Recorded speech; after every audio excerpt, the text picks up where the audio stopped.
que tenemos lo que es el tema de la osteogénesis imperfecta. Y a manera de contenido de la charla, vamos a iniciar pues con algo de definiciones e introducción, pasando a un breve resumen de lo que es la fisiopatología, presentación clínica, clasificación, diagnóstico y pues cuáles son las estrategias actuales en el tratamiento de la enfermedad.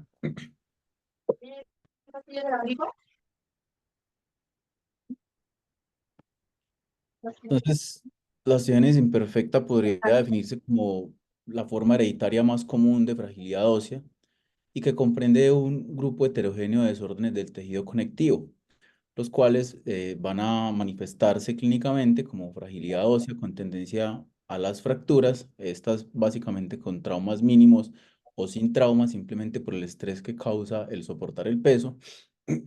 Y a causa de esto, los pacientes van a desarrollar una deformidad ósea. Característicamente, en las formas más severas pueden tener falla o van a tener falla en el medro y pues todo esto los va a llevar a discapacidades significativas dependiendo del grado de deformidad que presente. Como introducción, entonces, pues vamos a ver que es una entidad rara, conocida como Brittle Bone Disease, pues, por su traducción en inglés, enfermedad de huesos frágiles, con una incidencia bastante pequeña de más o menos 1 en 15 a 20.000 nacidos vivos. Es una enfermedad que hasta ahora no tiene como una diferenciación por sexos y que básicamente el 90% va a ser una alteración en la producción de colágeno tipo 1. Asociaciones a esta enfermedad, dado que es una enfermedad que compromete la formación de colágeno tipo 1 en todo el cuerpo y como vamos a ver más adelante, pueden estar los dientes frágiles, alteraciones o pérdida de la audición, alteraciones respiratorias por múltiples factores y lesiones de las válvulas cardíacas. Esto va a tener una presentación clínica variable, pues va a depender de la severidad de la enfermedad, así como de la penetrancia que tenga dentro de sus alteraciones genéticas el paciente. En cuanto a la fisiopatología, vamos a hablar de que el 90% de las mutaciones van a ser de carácter autosómico dominante y que esto va a reunir, el 90% de las mutaciones va a reunir lo que son los genes del colágeno tipo 1 y el colágeno tipo 2. Eh, Como ya pues, sabemos, digamos que bioquímicamente el colágeno se forma por una serie de proteínas que van a estar, o polipéptidos que van a estar unidos por puentes de glicina y que van a formar una cadena triploidea con dos cadenas alfa y una cadena beta. Por lo cual, básicamente, estas alteraciones nos van a afectar estos puentes de glicina y van a ser reemplazados por otros aminoácidos, lo que va a impedir que se formen adecuadamente las fibras de colágeno. Y como ya les mencioné, al ser dos fibras de colágeno alfa 1, pues las mutaciones que representen alteración en estas fibras de colágeno van a presentar mayor severidad clínica. El otro 10% de las mutaciones que presenta la enfermedad van a ser mutaciones de carácter autosómico recesivo. Ya se han documentado también mutaciones ligadas al cromosoma X y en la minoría de los casos, menos del 1%, van a ser mutaciones espontáneas. Entonces, ¿qué vemos en el hueso enfermo? Acá en la imagen de la izquierda podemos ver un hueso sano en una coloración básica donde vemos, digamos que la parte más rosadita, se ve como hay una formación organizada de osteocitos. No sé si ven mi cursor, acá se ve entonces la médula organizada con depósitos grasos y formación y presencia de células hematopoyéticas sanas. Y en la periferia del hueso laminar, entonces tenemos los osteoblastos, que van a ser las células formadoras de hueso, y los osteoclastos, que son estas células más grandes multinucleadas, que son las que van a estar en menor cantidad haciendo la resorción ósea de manera organizada. Cuando tenemos un hueso enfermo y dependiendo de la gravedad de la enfermedad, vamos a ver que ya no vamos a ver esta formación de trabéculas en el hueso, sino que los eh, osteocitos van a estar apiñados y no van a estar bien diferenciados y va a haber grandes áreas de hueso entrelazado con mayor cantidad de osteoclastos, que son esas células multinucleadas que se ven por acá, y además el hueso laminar va a ser mucho más delgado, lo que va a presentarse entonces una mayor actividad osteoclástica, una menor densidad mineral ósea Y además, pues va a todo esto a conllevar a que estos pacientes presenten las deformidades, las fracturas y todas las alteraciones físicas que tenemos en su clínica. Pasando a hablar de la presentación clínica, entonces tenemos que la fragilidad ósea va a ser como nuestra eh, característica más importante desde el ámbito de la ortopedia. Como ya les mencionaban, hacer fracturas con trauma mínimo y en localizaciones atípicas. Estos pacientes hay que saber sospecharlos, sobre todo cuando tenemos múltiples fracturas y nos dicen que hay sospecha de maltrato, pues otro de los diagnósticos diferenciales va a ser la osteogénesis imperfecta. Las formas más severas van a presentar fracturas en útero y pues hay una alta incidencia en la edad pediátrica de estas fracturas que a medida que el paciente va creciendo y sus núcleos de crecimiento se van cerrando, pues debido a que disminuye toda esta actividad de crecimiento óseo, pues estas fracturas también van a disminuir. Va a haber deformidades en los huesos largos y en la columna y caja torácica, lo que los va a conllevar a presentar una talla baja y en muchas ocasiones también luxaciones de las articulaciones, entre ellas pues como la más importante o la que más invalidez puede representar en estos pacientes es la luxación atolaxoidea, pues con toda la representación y daño a nivel del sistema nervioso central que está presente. La otra característica va a ser el dolor pues debido a todas estas deformidades y fracturas. Otra característica de estos pacientes y que algunas revisiones dicen que se documenta hasta en el 100% de los pacientes con opciones imperfectas son las alteraciones cranofaciales y dentales. Estas van a ser variables, como les dije, el espectro clínico de la enfermedad es muy amplio, pero básicamente lo que más llama la atención son las prominencias de los huesos frontales y parietales, hipoplasia del maxilar y prognatismo, un aspecto que llaman como aspecto de duende, y algunos pueden tener desviación del septo nasal. En cuanto a las alteraciones dentales, lo principal va a ser la decoloración y pérdida dental, debido pues, a que hay una alteración en la formación de dentina que es, es rico en colágeno. Pueden presentar dientes ectópicos, lo que va a llevar a una mala oclusión. Y pues estas alteraciones van a estar presentes hasta en el 80% de los casos. Otras de las alteraciones que mencionaban en las diferentes revisiones era la implantación baja de las orejas o de los pabellones auriculares, pero esta solamente está presente hasta en un 30% de los pacientes.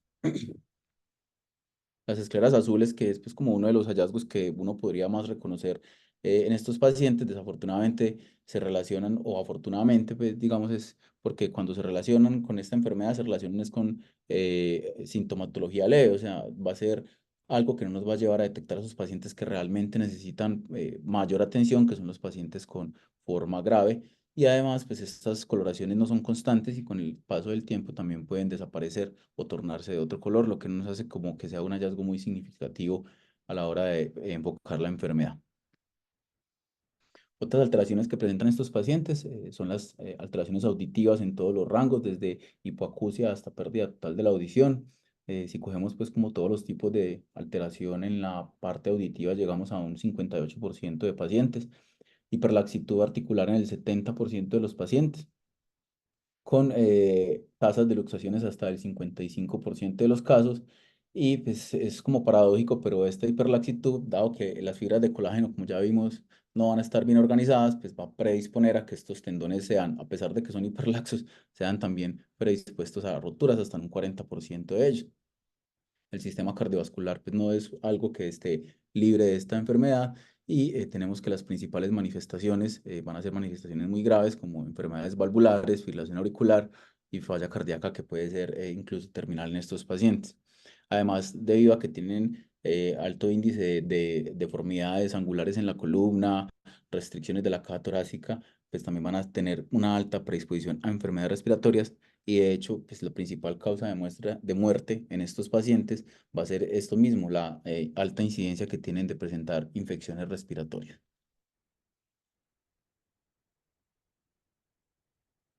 Ya hablando de la clasificación, las primeras clasificaciones datan de alrededor de 1997. Esto trató de replantearse debido a que se clasificaban cuatro tipos y a medida que fue avanzando el tiempo y avanzando los estudios, fueron encontrando un gran número de alteraciones a nivel molecular y trataron de diferenciar cada uno de los principales tipos, pero Cuando trataron de organizar esto, encontraron que había una clasificación que se extendía a más de 28 tipos, lo cual era como un poco engorroso y generaba confusión en la clínica. Entonces, lo que hizo el Grupo Internacional de Nomenclatura para Desórdenes del Esqueleto, el INCDS por sus siglas en inglés, fue que en 2015 pues, retomó esta clasificación en cuatro tipos y adicionó un quinto tipo donde se reunían ya como todas las otras mutaciones diferentes a las que ya se habían identificado. Entonces tenemos que la tipo uno va a ser una alteración primordialmente de tipo autosómico dominante, una presentación leve, son estos pacientes que tienen característicamente esas escleras azules y que van a presentar mínimas deformidades óseas o, pues, de hecho, lo que dice la clasificación es que no tienen deformidades óseas.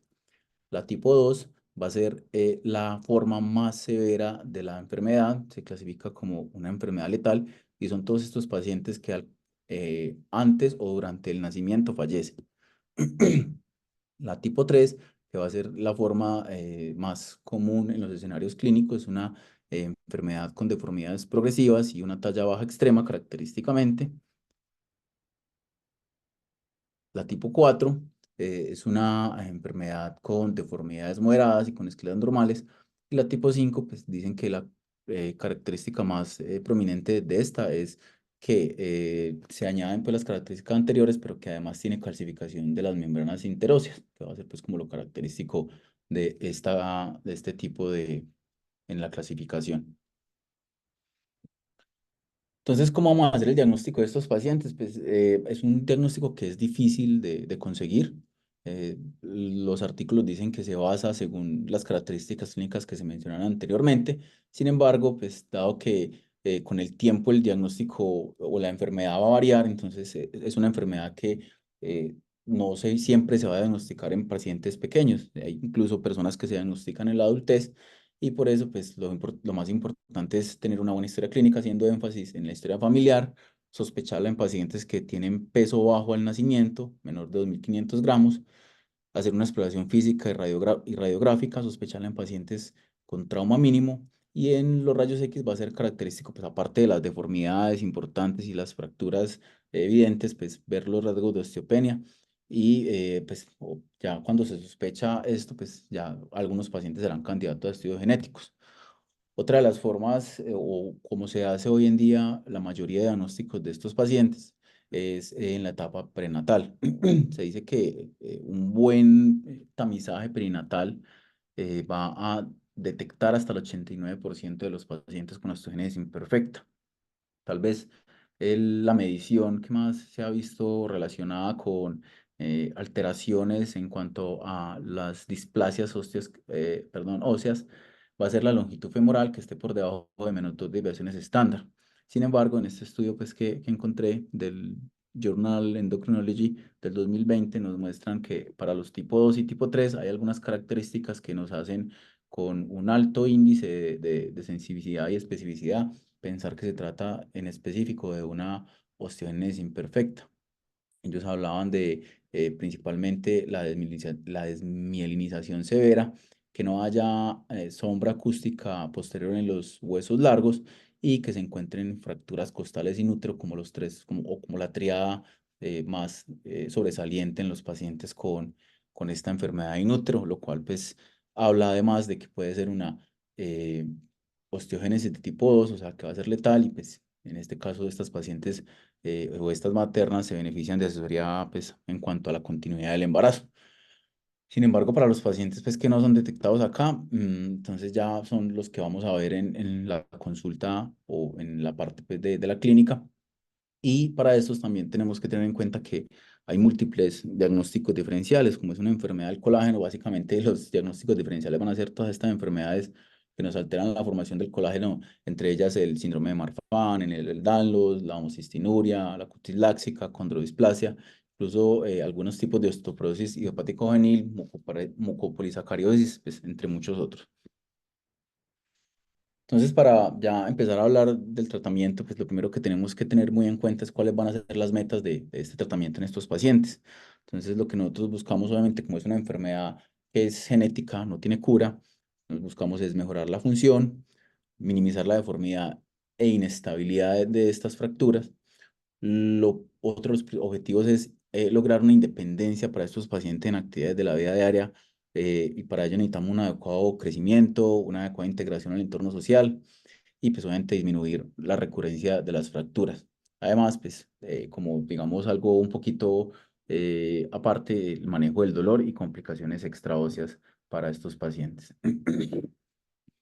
Entonces, hoy en día el tratamiento farmacológico es como la piedra angular del manejo clínico de estos pacientes. Una vez diagnosticado el paciente e identificado el tipo de alteración que presenta, pues ahorita el único medicamento que ha mostrado, el único grupo de medicamentos que ha mostrado ser funcional y, como vamos a ver en un momentico, mostrar buenos resultados para estos pacientes son los bifosfonatos. Hoy en día las indicaciones para estos medicamentos entonces son fracturas vertebrales o deformidades óseas, que haya dos o más fracturas de huesos largos con trauma de baja energía antes de los 10 años y además de esto que haya una baja densidad mineral ósea medida por la densitometría de menos 2 desviaciones estándar con respecto al Z-score para la edad. Y pues lo que sí es que para las formas leves no se ha demostrado ningún tipo de beneficio en estos pacientes. Entonces, de toda la familia de los bifosfonatos, digamos que el que más se usa hoy en día es el ácido zoledrónico, principalmente por su forma fácil de administración, solamente 2 veces al año. Y entre ellos, pues tenemos que tiene muchos beneficios para estos pacientes, como es la disminución de la remodelación ósea, el incremento de la mineralización, con esto logrando aumentar la densidad mineral ósea. Y pues lo que han mostrado los estudios es que en realidad reduce el índice el índice de fracturas y ayuda incluso a que se remueven las vértebras que han presentado algún tipo de deformidad debido a fracturas por compresión, lo cual lleva a un menor índice de escoliosis. Digamos que el esquema de tratamiento es el que aparece en la parte derecha de la diapositiva. Una primera dosis que es como una dosis de prueba, sobre todo para ver que no haya ninguna reacción no deseada en estos pacientes, que es de 0,0125 miligramos por kilo. Y luego se le da un tratamiento de continuidad que va a ser de 0,05 miligramos por kilo cada 6 meses. ¿Hasta cuándo se va a continuar este tratamiento? Pues se le debe hacer una densitometría anual, pero con una meta de un Z-score mayor de menos 2 desviaciones estándar, y el tratamiento se debe continuar hasta que se logre el cierre fisiario. Si antes del cierre fisiario se logra esa meta de una desviación estándar mayor de menos 2, entonces esa dosis de 0,05 cada 6 meses se va a bajar a la mitad, o sea, 0,025, y eso hasta lograr el cierre fisiario, con el fin de que si se interrumpe ese tratamiento desde el cierre fisiario, pues se va a volver a activar esta remodelación y lo que se puede decir es como que quedan zonas parcheadas, ¿sí? De ese nuevo hueso que está creciendo, y eso va a predisponer, una vez se logra el cierre fisiario, a que el paciente siga presentando fracturas. Entonces, por eso se da hasta que se logra el cierre fisiario de los pacientes. Obviamente es un medicamento que no está libre de efectos deleterios, entre ellos pues digamos que la complicación más tenida es la llamada reacción de fase aguda que se da en las primeras 24 horas.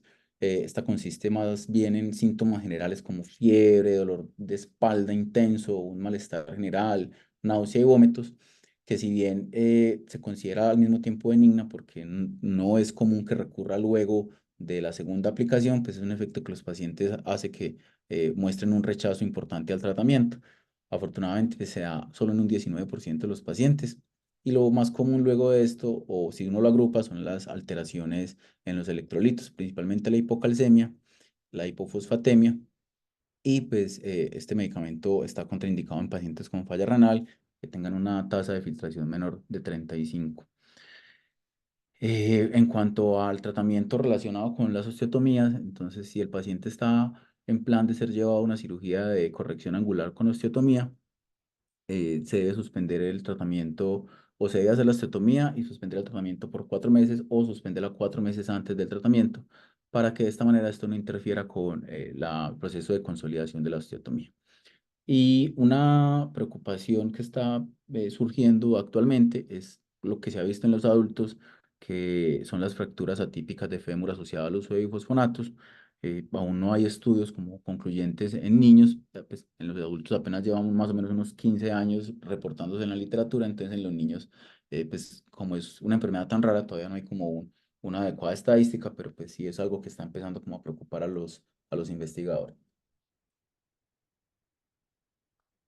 Otra parte del manejo farmacológico, que son los medicamentos, por así llamarlo, de segunda línea, como el denosumab, que es un anticuerpo inhibidor del RAN ligando.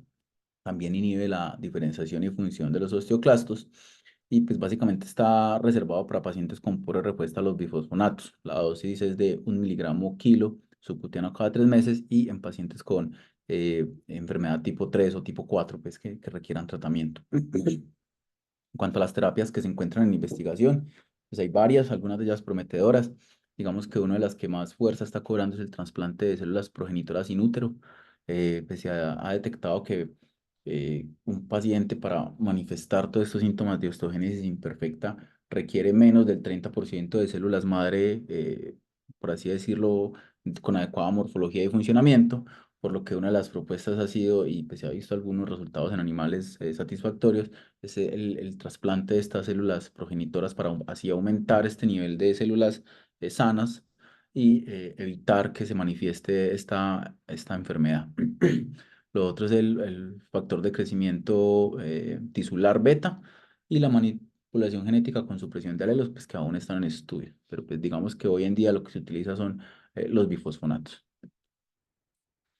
Como complemento al manejo no perdón, farmacológico, entonces la actividad física va a ser sumamente importante para estos pacientes. Como ya les mencioné, pues va a ser una enfermedad de debilidad ósea que va a conllevar a una debilidad muscular, a una limitación progresiva.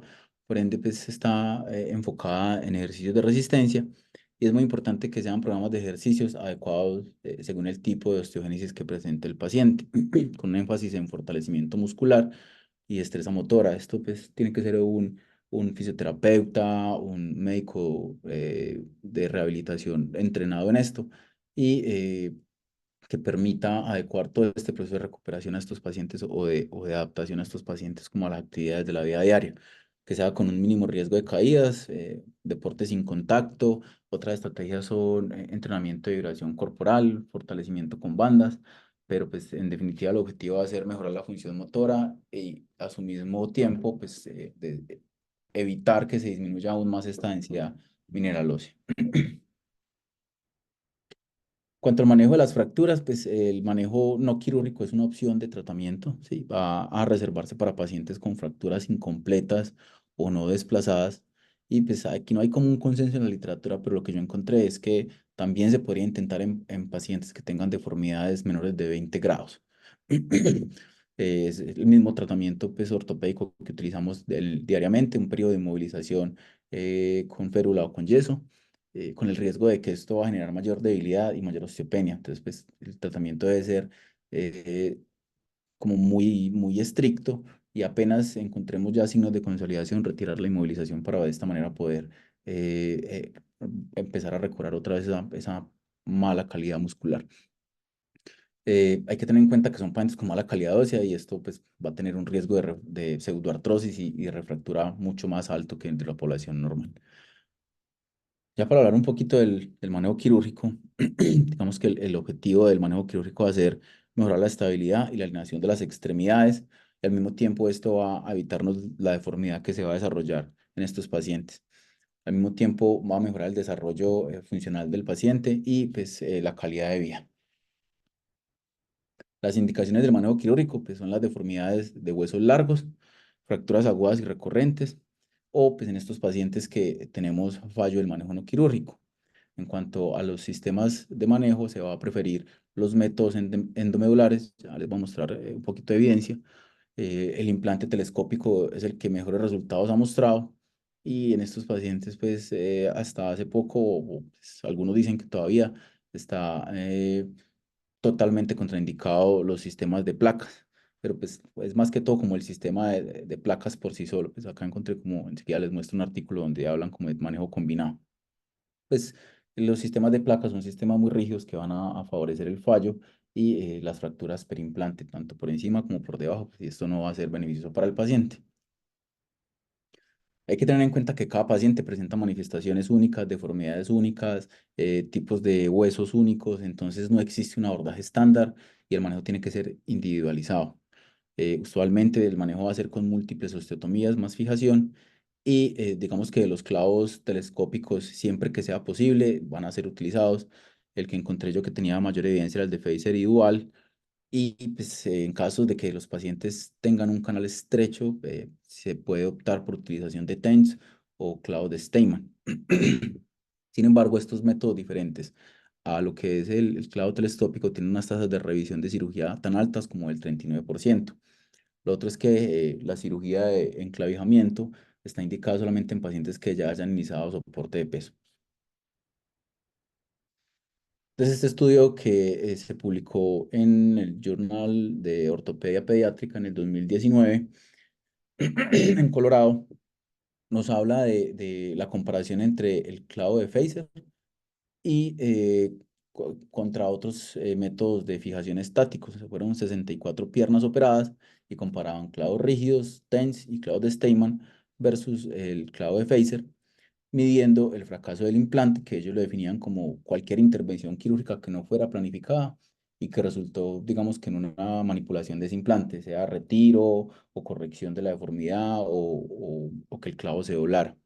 Y encontraron que la supervivencia del implante fue superior en el clavo de Phaser a los 12, a los 24, a los 48 meses, con un fallo del implante 13,2 veces mayor para el grupo de los implantes que no eran el clavo de Phaser, con un intervalo de confianza del 95%, desde el 2,5 hasta el 69,6 y una P bastante significativa, por lo que pues a raíz de esto y otros estudios, ahorita como que el clavo más utilizado para estas lesiones es el de Phaser. Como otras maneras de fijación, encontré este artículo que se publicó en el 2023, un artículo que eran estudiando los métodos de fijación para los pacientes con osteogenesis imperfecta, moderada y severa, y evaluaban fijación con sistemas endomedulares solos o fijación con sistemas endomedulares más placas. Fueron 40 pacientes, de los cuales se operaron en el grupo uno. Esto es como las piernas, entonces eso sumaba 37 más 20, 64 pacientes, 63 pacientes más o menos, y el grupo uno estaban los pacientes que solo fueron llevados a fijación con sistema endomedular, y en el grupo 2 los pacientes que se llevaron a fijación endomedular más placa, una edad promedio de 8 y 10 años para cada grupo, y un seguimiento promedio de más o menos 3,5 años a 4 años, encontrando en los pacientes a los que solo se les realizó fijación con placa, mayor número de migración del implante, mayor número de recurrencia de la deformidad. No unión no fue estadísticamente significativa entre tantos grupos y el total de complicaciones para ambos grupos, un número bastante considerable en cuanto a los dos resultados, para 17 pacientes con complicaciones en el grupo de solo clavo endomedular o sistema endomedular y solamente 4 pacientes presentaron complicaciones en este sistema mixto, por así decirlo. Cuanto a la revisión quirúrgica, pues también vemos que fueron 10 pacientes contra 4, entonces pues esto es como una estrategia de manejo que viene cobrando fuerza hoy en día con estos pacientes.